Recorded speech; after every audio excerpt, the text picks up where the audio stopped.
पाल लूं। वो गुलाम ले गया और बच्ची को अपने घर पाला।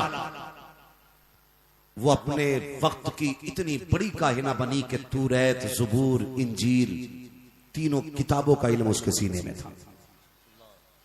और इतनी बड़ी काहिना बनी वो बच्ची कि वो लकीरें देख के बताती थी किसके नसीब में क्या लिखा हुआ है। उसको सौदा कहा जाता, उसका नाम सौदा है। लकीरें देख के बताती, जिस बस्ती से गुजर होता ऐलान कर दिया जाता, लोगों सौदा आ रही है, जिसे तकदीर के बारे में पूछना है फला मकाम पे पहुंच जाए। लोगों की भीड़ लग जाती, वो हाथों की लकीरें देख के बताती तेरे नसीब में क्या लिखा है। इत्तेफाक तो देखे, नबी की अम्मी की उम्र शरीफ 6 साल है। उसी वक्त में इस काहिना का गुजर मुस्तफा जाने रहमत के ननिहाल नबी की अम्मी के मदीने से होता है। ऐलान हो जाता है सौदा आ रही है। किसी को अगर तकदीर का पता करना है फला मकाम पे आ जाए, सौदा सबकी तकदीर बताएगी, हाथों की लकीरों की फैसले करेगी। लोगों की भीड़ लग जाती है, बच्चियां औरतें खड़ी हो जाती है। सौदा आई है, अब हाथों की लकीरें देख रही है, देख के कहती है तेरे नसीब में ये लिखा है, तेरे नसीब में ये लिखा है, कल तेरे साथ ये होगा, कल तेरे साथ ये होगा। लोग आते रखे, लकीरें दिखाते रखे। दूर खड़े होकर के नबी की प्यारी अम्मी जिनकी उम्र शरीफ अभी 6 या 7 साल है, इस तमाशे को देख रही थी। किसी ने हाथ पकड़ के कहा था आमीना तू अपना हाथ क्यों नहीं दिखा देती है। नबी की अम्मी ने कहा था मुझे अपने रब की जात पे भरोसा है, मुझे तकदीर की लकीरों से लेना देना नहीं है, मुझे कोई जरूरत नहीं है। उसने कहा तुझे तो जरूरत नहीं है, लेकिन हमें तो जरूरत है। आमीना तेरे जैसी कोई बच्ची नहीं है, तेरे जैसा अखलाक किसी का नहीं है। तू रहती सब में है लेकिन सबसे जुदा रहती है। समझ में ये नहीं आता कि तू है कौन है क्या। चल तो सकी जरा तेरी लकीरें दिखा के पता करें कि तेरे नसीब में क्या लिखा है। खातून ने सैयदा आमीना का हाथ पकड़ा है और उस काहिना के पास लाई है जिसे सौदा कहा जाता है। हजरत आमीना ने जैसे कि लकीरें दिखाई है, अब सौदा के माथे पे पसीना है। कभी चेहरा देख रखी है, कभी आसमान देख रखी है, कभी आमीना को देख रखी है, कभी लकीरें देख रखी है। सबने कहा सौदा बता तो सकी, सबकी लकीरें तूने देखी है, लम्हों में फैसला कर दिया। ये बताया किसकी तकदीर में क्या है, जरा ये तो बता, ये बता आमीना के नसीब में क्या लिखा है जो तेरे माथे पे पसीना। उसने कहा सुनो मदीने वालों, आज तक मैंने ऐसी लकीरें किसी की नहीं देखी है। कहा किस लिए, कहा इसका हाथ बता रहा है हाजी की नजीरा अवलिदत नजीरा, या तो ये खुद नबी बनेगी या नबियों के इमाम की मां बन के जलवा करेगी। नारे तकबीर, दोनों हाथों को उठाकर नारे तकबीर, नारे रिसालत, सरकार की आमद, दिलदार की आमद, आगाए आमना, अजमते सैयदा आमना, अजमते सैयदा आमना, अजमते मादरे मुस्तफा जिंदाबाद। उसने कहा था या तो ये खुद नबी बनेगी या नबियों के इमाम की मां बनेगी। अब पता चला इस सौदा को रब ने इसलिए नहीं मिटने दिया क्योंकि इससे मुस्तफा की आमद का ऐलान कराना था। अब जो हुजूर की आमद का ऐलान करते हैं वो मिटाए नहीं जाते हैं, वो बचा के रखे जाते हैं क्योंकि तज़किरा हुजूर का कर रहे हैं। है ना तवज्जो सारे लोगों की। अल्लाह ने ये अजमत मेरे नबी की मां को अता फरमाई। ये अजमत है कि पहले ही तज़किरे हो रहे हैं, या तो ये नबी बनेगी या नबियों के इमाम की, नबियों के इमाम की। चलो आगे, थके नहीं है ना, जरा सारे कहते हैं या रसूल अल्लाह। हाँ जी, बड़ी बरकतें। अल्लाहू अकबर। हजरत आमीना का हजरत अब्दुल्ला से लिखा हुआ। अब्दुल्ला कौन है? अभी आपने सुना ना, जुलेखा, मक्का की जुलेखा, वो मिस्र की जुलेखा, ये सारी बातें हुई हैं। मगर मैं तुम्हें बताऊं, अब्दुल्ला वो हैं जिनको हजरत मक्के का यूसुफ कहा जाता था। इतने हसीन थे मेरे नबी के वालिद कि उनको मक्के का यूसुफ कहा जाता था। और जब गलियों से गुजरते थे तो बड़े बड़े हसीन एक झलक पाने के लिए राहों में खड़े रहते थे। यह हुस्न अल्लाह ने अता फरमाया था। मेरे नबी का निकाह, मेरे नबी के वालिद का निकाह हजरत आमीना से हुआ। रुखसत हो के हजरत अब्दुल्ला के आंगन में आ गई। जब हजरत अब्दुल्ला के आंगन में आई है ना, फिर रब ने करम यह किया कि वो नूर हजरत अब्दुल्ला से मुंतकिल होकर सैयदा आमीना के शिकम में आया। जब वो नूर मुंतकिल होकर हजरत आमीना के शिकम में आया, 2 माह का अरसा गुजरा, मेरे नबी के वालिद का विसाल हो गया।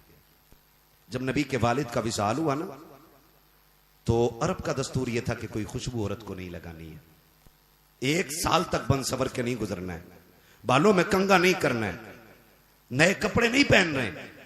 और फिर जमीन मक्के की वो दौरे जिहालत, जहां बेवा को शोहर की मौत का जिम्मेदार माना जाता था, उस दौर में हजरत आमीना बेवा हो रही हैं और खुशबू लगाना जुर्म।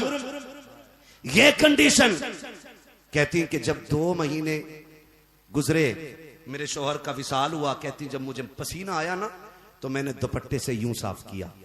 कहती जब साफ किया तो कहती मेरे दुपट्टे से मुश्क की खुशबू आने लग गई। सुभान अल्लाह, सुभान अल्लाह।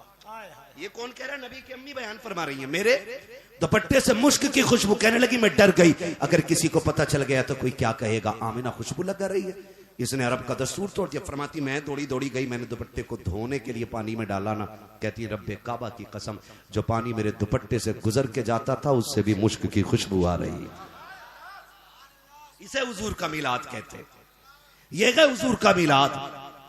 कहती है कि जिस जगह से पानी गुजरता ना वो मिट्टी भी खुशबूदार होती। कहती पहले पसीना महका, फिर बदन महका, मैं डरने लगी, तकिए पे सर रखूं तो तकिए पे खुशबू, बिस्तर पे लेटूं तो बिस्तर पे खुशबू, जहां पैर रख दूं जमीन से खुशबू, जिसे छू दूं उस दीवार से खुशबू, जहां पानी में हाथ डाल दूं वो पानी महकने लग जाए। कहती ये खुशबू इतनी बड़ी कि मेरी हवेली पार कर गई। मक्के की औरतें आके पूछने लगी आमीना खुशबू लगा रखी हो, मगर ये तो बताओ ये खुशबू तो मक्के के बाजार में भी नहीं मिलती है, ये खुशबू कहां से ला रखी हो। बातें होने लग गई, चलते चलते ये बात मर्दों तक पहुंची। एक दिन जनाब हजरत अब्दुल मुत्तलिब घर आए, आकर के अपनी बीवी हजरत फातिमा से कहते हैं सुनो तो मेरी शरीक हयात। कहा क्या? आमीना से जाके बात करो। किस चीज की बात करनी है? कि उसने मेरे अब्दुल्ला का गम मनाना छोड़ दिया है। लोग बातें कर रखे हैं, हमारे घर के अंदर दस्तूर तोड़ा जा रहा है। हाथ जोड़ के हजरत फातिमा मेरे नबी की दादी खड़ी हो गई। कहा अब्दुल मुत्तलिब इतनी जुर्रत मुझ में रखी है? कहा क्यों? कहा तुमने आज बात की है, ये बातें तो घर में 1 महीने से हो रखी है। एक दिन मैंने आमीना से कहा था आमीना बता तो सकी ये खुशबू कहां से ला रखी है जो तेरे बदन से आती है। कहती इतना कहा था, आमीना की नजर उठी और नजर के साथ एक नूर निकला, वो मेरे माथे से टकराया, जिसके दहशत से मैं बेहोश होकर जमीन पे गिर गई। कहती अब्दुल मुत्तलिब मुझ में हिम्मत नहीं, बात करनी है तो आप करो, मैं नहीं कर सकती। हजरत अब्दुल मुत्तलिब आ गए। अंदर सैयद आमीना की सास हजरत फातिमा मेरे नबी की दादी पहले आके कहती आमीना जी अम्मी बेटी वालिद आ रहे हैं आपके। जब ये खबर अंदर पहुंची मेरे नबी की अम्मी ना सिमट के हया से कोने में खड़ी हो गई। आज बहुएं ससुर के एहतराम में दुपट्टे तक सर पे नहीं रखती है। हया क्या चीज है? आज बेगैरती इतनी आम हो गई है कि ससुर जो है बहू के कंधे पे हाथ रख के कह रहा मेरी दोस्त है, ये मेरी फ्रेंड लगती है, ये हद हो गई। रिश्तों की हुर्मतें तार तार होती जा रही हैं। ये कंडीशन है। हुजूर के दादा आ रहे हैं तो नबी की अम्मी हया से सिमट के खड़ी हो जाती हैं। अब्बा जी कैसे आना हुआ? आमना एक शिकायत है। अब्बा जी मुझसे? हाँ। कहा किस चीज की शिकायत? सुना है तुझे मेरे बेटे अब्दुल्ला की जुदाई का गम नहीं है? इतना सुना। अब्बा क्यों? कहा कि लोग बातें करते हैं कि तुझे मेरे बेटे की मौत से अफसोस नहीं है। चीख निकली नबी की अम्मी की। कहने लगी अब्बा जी जब से अब्दुल्ला गए हैं ना मेरी दिन भी रो के गुजरते हैं, रातें भी रो के गुजरती हैं। आपसे किसने कह दिया कि मुझे अब्दुल्ला की जुदाई का गम नहीं है? अब्बा जी मेरा तो एक ही सहारा था, आज की जिंदगी अगर गुजर रही है तो अब्दुल्ला की यादों में गुजर रही है। कहा बेटी मगर इतना तो बता दे, अगर तुझे मेरे अब्दुल्ला की जुदाई का गम है तो खुशबू क्यों लगाती है? कहा अब्बा किसने कहा मैं खुशबू लगाती हूँ? कहा बेटी पूरा मक्का बातें कर रहा है, हर घर में यही तस्करे कि तुम खुशबू लगाया करती हो। कहती रब्बे काबा की कसम है अब्बा मैंने कोई खुशबू नहीं लगाई है, मैं कोई इत्र नहीं लगाती हूँ। कहा बेटी अगर कोई खुशबू नहीं लगाई है, कोई इत्र नहीं लगाया है तो मुझे इतना तो बताओ तुम्हारे जिस्म से खुशबू के झोंके क्यों आया करते हैं, ये खुशबू के उल्ले कैसे उठते हैं। हजरत आमिना ने रो के कहा था अब्बा जी एक दर्द था मेरे सीने में, एक राज था मेरे सीने में, मैं छुपाना चाहती थी लेकिन आपकी जुदाई के गम से आज बताना चाहती हूँ। अब्बा मैंने कोई खुशबू नहीं लगाई है, कोई उत्र नहीं लगाया है, बल्कि हकीकत ये है जब से आपके बेटे अब्दुल्ला की अमानत मेरे शिकम में आई है मैं जिन गलियों से गुजरती हूँ वो गलियां महक जाया। मेरा बड़े वाह वाह सुभान अल्लाह। तो अब्बा जी मैं कोई खुशबू नहीं लगाती। हजरत अब्दुल मुत्तलिब ने इतना सुना ना आंख में आंसू आ गए, कहते वाह मालिक जो तूने वादा किया था सच्चा कर दिखाया। हजरत आमिना कहती अब्बा कौन सा वादा। बेटी आमिना जब अब्दुल्ला का विसाल हुआ ना मैंने तुझे रोते देखा, मैं काबे में गया, मैंने गिलाफे काबा पकड़ के कहा था मालिक मेरे और बेटे भी हैं, एक गया मैं उन्हें देख के तसल्ली हासिल कर लूंगा मालिक, लेकिन आमिना को ऐसा बच्चा देना जो मेरी आमिना का सुकून बन जाए। कहते मैंने इतना का आवाज आई अब्दुल मुत्तलिब तूने बहुत थोड़ा मांगा है, तू आमिना का करार मांग रहा है, हमने उस बच्चे को कायनात का करार बनाने का फैसला फरमा लिया। मेरे रब ने वादा सच्चा कर दिया है। जब इतनी बात कही कि अब्बा ये कुछ भी नहीं और बताओ, कहा हाँ और बताओ ना बेटी। कहती अब्बा आप तो हरम शरीफ चले जाते हो ना लोगों से मिलने के लिए, मेहमानों की मेहमान नवाजी के लिए, आप काबे के मुतवल्ली जो ठहरे। का घर में अम्मी होती मुझसे कहती आमिना डोल रस्सी ले कुएं से पानी भर ला। कहती है अब्बा जी जब मैं जाती हूँ ना तो रास्ते का कोई दरख्त, कोई पौधा, कोई कंकर, कोई पत्ता ऐसा नहीं जो आमिना को सलाम न करता हो। ये कौन कह रहा, आला हज़रत नहीं कह रही है, ये नबी की अम्मी कह रही है, हजरत आमिना कह रही है अब्बा कोई पौधा कोई दरख्त ऐसा न की है जो मुझे सलाम न करता हो। हजरत अब्दुल मुत्तलिब झूमते जा रहे हैं। बेटी और बताना कि अब्बा जब मैं पानी लेने के लिए जाती हूँ इतनी भीड़ लगी होती है लड़कियों बच्चियों की, कोई इधर से दामन खींचता है कोई इधर से खींचता है। क्यों बेटी? का सब कहते हैं आमिना अभी न जाना अभी न जाना। का बेटी क्यों रुकाया जाता है? का अब्बा जब तक मैं कुएं के किनारे पे रहती हूँ ना उस वक्त तक पानी किनारे पे रहा करता है, किसी को डोल रस्सी की जरूरत नहीं पड़ती है, लोग यूं ही पानी भर लेते हैं। अब्बा जब मैं पलट के आती हूँ फिर पानी भी बोलता हुआ वापस जाता है। का बेटी पानी क्या कहता है? अब्बा पानी भी कहता है अस्सलातु वस्सलामु अलैका या उम्मा रसूलिल्लाह, ए नबी की माँ तुझ पर भी सलाम हो, तेरे आने वाले बेटे पर भी सलाम। नारे तकबीर। भैया इसे सही कर दो वरना बगैर इसके मैं बोल लूं यार। जश्न आमदे रसूल। सुभान अल्लाह। तवज्जो है सारे लोगों की? आपकी बारी में तो फिर भी इको खुल जाता है। तवज्जो कीजिएगा ना, हम कुछ नहीं, थोड़ा इसको आवाज दे दो ऐसा और थोड़ा सा यार इसमें हल्की ऐसे पैदा करो खुश्क ना रहे, गला खा रहा है। तवज्जो है सारे लोगों की? बस मैं बात समेटने लगा हूं। कहती है अब्बा पानी भर लाती हूँ। वो कहती है अब्बा एक बात बताऊं? कहा हाँ बहुत गौर से सुनना। कहती है अब्बा मैं आंगन में थी एक दिन, एक मैंने छोटा सा कंकर उठाया और ये सोच के उठाया कि पैर में ना चुभ जाए। कहते मैंने हाथ लगाया ना मोम कितना बहने लगा, मोम मोम मुलायम हो गया बिल्कुल, पानी कितना हो गया। मैंने कहा या अल्लाह ये क्या, ये पत्थर मोम की तरह? कहते मैंने इतना ही कहा था कि वो छोटा सा कंकर बोल के कहता आमिना अभी तो छोटे छोटे पिघल रहे हैं, यार को आने तो दे बड़े बड़े पिघल जाया करें। अभी छोटे छोटे पिघल रहे हैं, यार को आने तो दे बड़े बड़े पिघल जाया करेंगे। अब्बा बड़ी बरकत है। इतना सुना अब्दुल मुत्तलिब की आंख में आंसू। कहा आमिना ये बरकतें तूने आज नहीं देखी हैं? कहा फिर? कहा ये बरकतें तो मैं बहुत पहले से देख रहा हूँ। किस कब से देख रहे हैं? कहा सुने जब मेरा अब्दुल्ला मेरी पुश्त में था तब मैंने ख्वाब देखा था कि मेरे आंगन से एक दरख्त निकला है और उस दरख्त की शाखें कायनात में फैल गई हैं। मैं घबरा के उठा और उस वक्त के सबसे बड़े आलिम के पास गया, अपना ख्वाब बयान किया। उसने कहा सच बता क्या तू ये जो कह रहा है सच है? मैंने कहा रब्बे काबा की कसम सच है। उसने कहा कसम उठा सकता है? मैंने कहा झूठ क्यों बोलूंगा, मैं काबे का मुतवल्ली हूँ। उसने खड़े होकर कहा अब्दुल मुत्तलिब फिर तो मुबारक हो, तेरे आंगन में नबियों का इमाम जलवागर होने वाला। ये मिलाद आज नहीं उनकी आमद से पहले से हो रहा है। वो आए नहीं थे तब से मिलाद हो रहा है। बात लंबी होगी, मैं बात समेटूं और बताऊं। नबी की अम्मी फरमाती हैं फिर वो वक्त आ गया, वो रात आ गई जिसमें मेरा लाल जलवा करूंगा। बड़ी रात आ गई, बड़ी रात। कौन सी बड़ी रात? कौन सी बड़ी रात?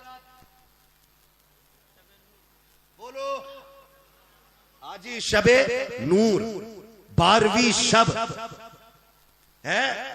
ये कहते हैं जी बड़ी रात तो शबे कद्र है। मैंने कहा सिर्फ एक बात सुन, शबे कद्र में मिला है कुरान और 12वीं शब में मिला है साहिबे कुरान। समझ रहे मेरी बात? मुहद्दिस देलवी ने फरमाया है कि शबे कद्र से बड़ी रात 12वीं की रात। ये मुहद्दिस देलवी फरमाते हैं, हम अपनी बात नहीं कर रहे। तो हम होते कौन है? मेरी राय मैं हूं, मैं इसने बकरा बना दिया। बड़ा बड़ा काबिल पैदा हो गया, मैं ये सोचता हूं मैं ओ भाई बस कर यार, हम बोलना नहीं चाहते वरना फितनों का एक नया बाब फिर खुलेगा। हाँ तो तवज्जो है सारे लोगों को। मुहद्दिस देलवी कहते कि 12वीं शब ये जो है ना शबे कद्र से भी बड़ी, शबे कद्र से बड़ी है 12वीं रात।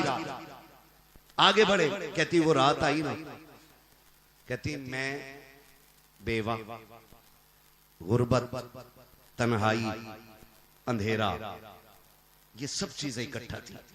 कहती आज मुझे अब्दुल्ला की याद आई, मुझे एहसास हुआ कि आज मेरा लाल जलवागर होने वाला है। कहती फिर ख्याल ये भी आया कि घर में चिराग तो है लेकिन तेल नहीं है। फिर मेरे दिल ने कहा काश अब्दुल्ला होते ना तो मेरे घर में अंधेरा ना होता। फिर यह भी ख्याल आया अगर अब्दुल्ला होते ना तो मक्के की कुछ औरतें ना मेरी हिम्मत अफजाई के लिए होती। कहती इतना सोच के मेरी आंख के आंसू अभी रुखसार तक आए थे कि मेरे घर की दीवारें चांद से ज्यादा रोशन होने लग गई हैं। या तो चाय ले लो या बातें सुन लो। खत्म कर लूं मैं, अभी मेरे बाद आपको बड़ी तकरीरें सुननी है। अगर ऐसे तक के सुनेंगे तो फिर हाँ ना, सब चाय को ऐसे देख रहे थे कि मौलवी को क्यों मिल रही है। इन्हें चाय तो पीने दो, तकरीर के बाद आपको ही मिलेगी। मैंने तो अभी खाना भी नहीं खाया यार। मैंने नहीं खाया हुआ। तुम्हारी मेजबानी में यही है, अमीरों के नोते हमेशा फाके ही मरते हैं।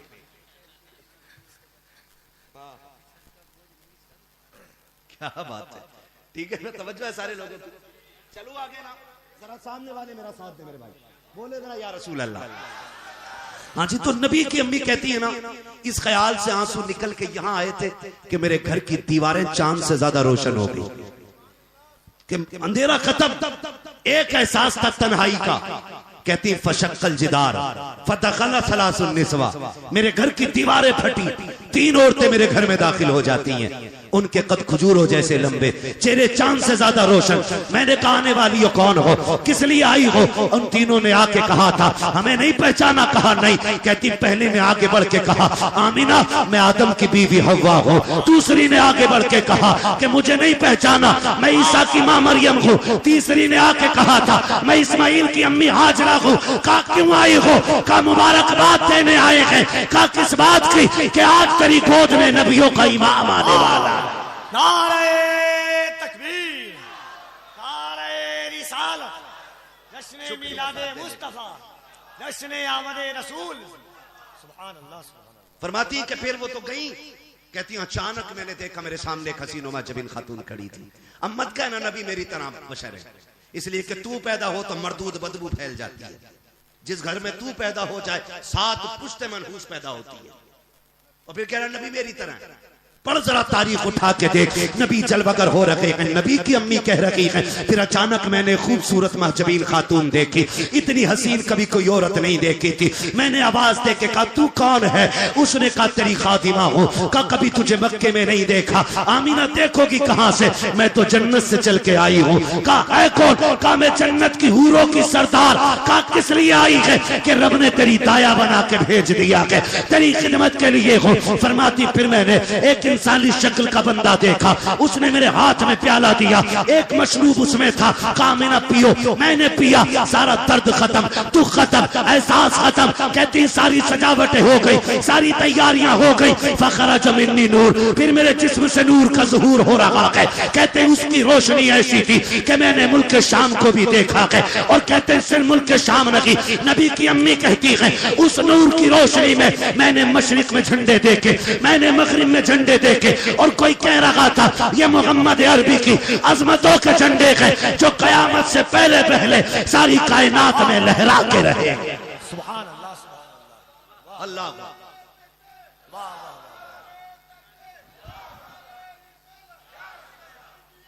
मरहबा सुभान अल्लाह, मरहबा।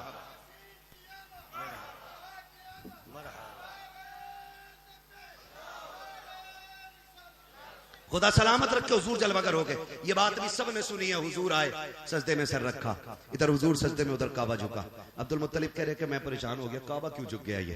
कहते हैं उसके ऊपर जो बुत रखे थे वो धड़ाधड़ गिरे, टूटे। कहते हैं टूटे हुए बुतों से आवाज आई। अब्दुल मुत्तलिब परेशान क्यों हो रहा है? वो आ गया कि जो काबे को बुतों से पाक करने के लिए आया है। वो आ गया कि जो सिर्फ एक खुदा की इबादत कराएगा दुनिया में। कहते हैं फिर मैं दौड़ गया घर की तरफ। कहते मैं घर आया, दरवाजे पे देखा कोई पहरा दे रहा है। मैं अंदर जाऊं? कहा नहीं जा सकते, मेरा घर है, बेशक आपका घर है, लेकिन नहीं जा सकते। कहा क्यों? कहा इस घर में नबियों का इमाम जलवागर हो गया है।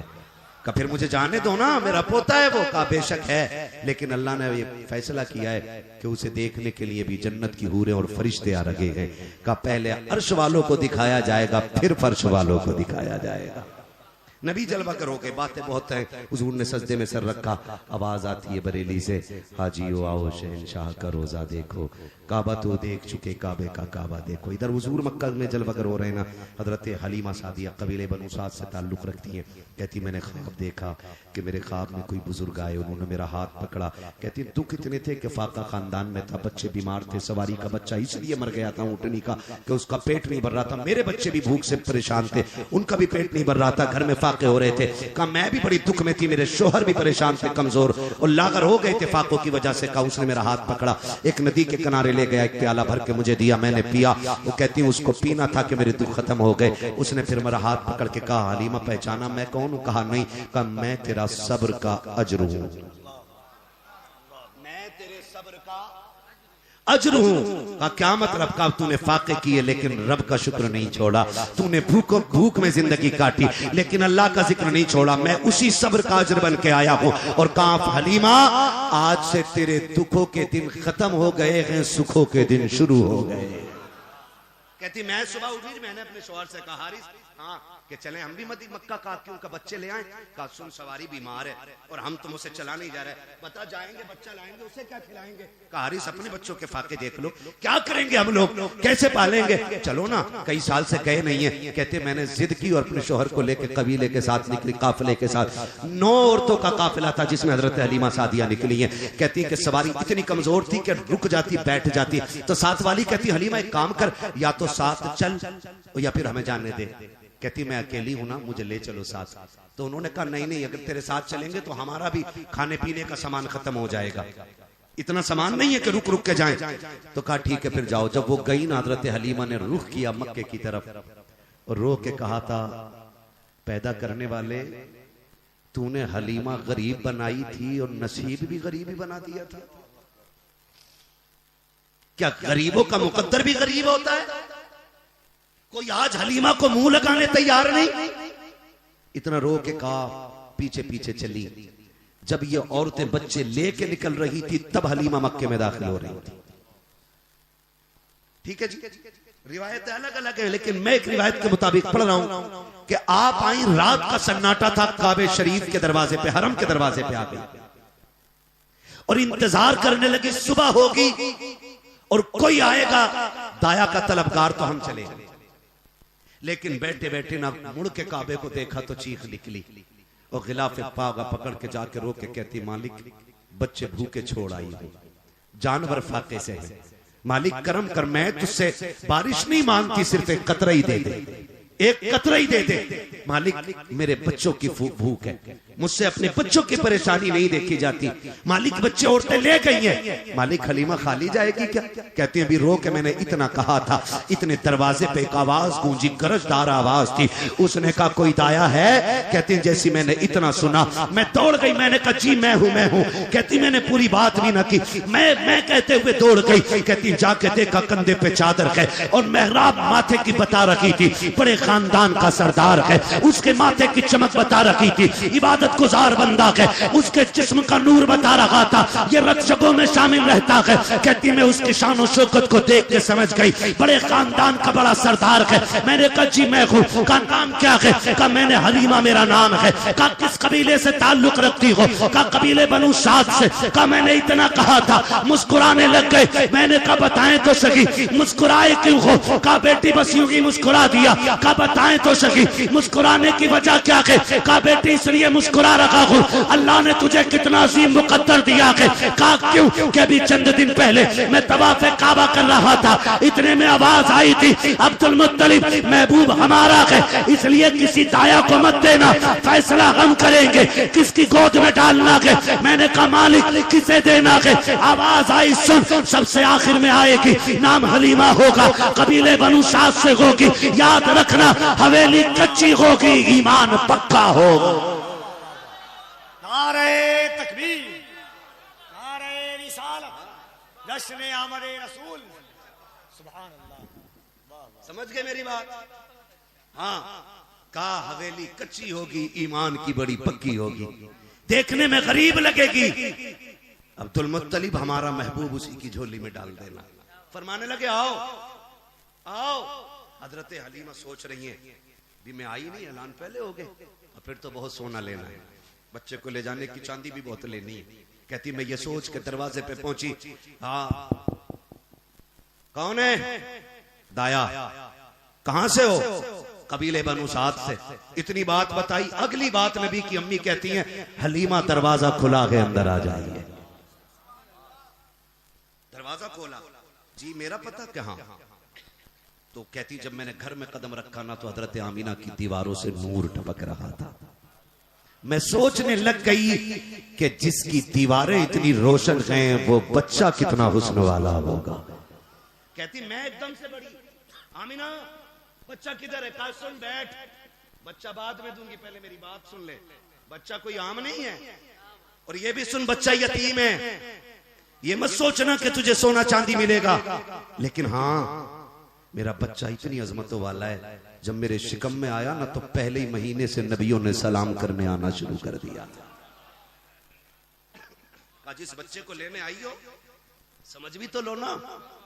कहते नबियों ने सलाम करना शुरू किया, का पहले ही महीने से मुबारकबादियां मिल रही हैं। हलीमा बच्चा इतनी अजमतों वाला है, 9 माह मेरे शिकम में रहा है, लेकिन कभी मुझे बच्चे के होने का एहसास नहीं हुआ, कभी कोई दर्द और तकलीफ नहीं हुई। जैसे माओ को शिकायत होती है, कुछ के चेहरे बिगड़ जाते हैं, कुछ की सेहतें बिगड़ जाती हैं। हलीमा तुझे क्या बताऊं, जब से ये मेरे शिकम में आया है मेरे रंग भी निखरते चले गए, मेरी किस्मतें भी संवरती चली गई है। हलीमा इतनी अजमतों वाला बच्चा जब ये दुनिया में आया है, कोई ये कह रहा था कि इस बच्चे को दुनिया की सैर कराओ, इसको समंदरों को भी दिखाओ, उसको तर की सैर कराओ। कि मेरे बच्चों को बादल उठा के ले गए थे, जब आया था तो पानी टपक रहा था, कोई कह रहा था हमने इसको कायनात दिखा दी है, और कायनात को इनका चेहरा दिखा दिया है, और ये बता दिया है आज के बाद हुक्म रब का होगा, जबान इनकी चला करे। हजरत हलीमा कहती फिर मैं तो धड़क रहा था दिल, जल्दी करो ना, बच्चा किधर है? कहा हलीमा कहती मैंने कहा ना, आमीना ने इशारा किया, वो झूले में लेटा है। कहती बहुत देर से तो मैं बात कर रही थी आमीना से। कहती मैंने देखा कभी से झूला खुद ब खुद हिल रहा था। कहती मैं हैरत में पड़ गई, मैं आगे बढ़ी। कहती मैंने घुटनों से झूला रोका, घुटने लगा के झूला रोका, हुजूर के चेहरे पे कपड़ा पड़ा है। कहती मैंने कांपते हाथ आगे बढ़ाए, हिम्मत नहीं हो रही थी। कहती मैंने हल्के से जैसी कपड़ा सरकाया। कहती बस पहली नजर पड़ी थी मैं दिल दे बैठी, पहली नजर पड़ी थी, पहली नजर पड़ी थी मैं दिल दे बैठी। कहती फिर मैंने देखा हुजूर सो रहे,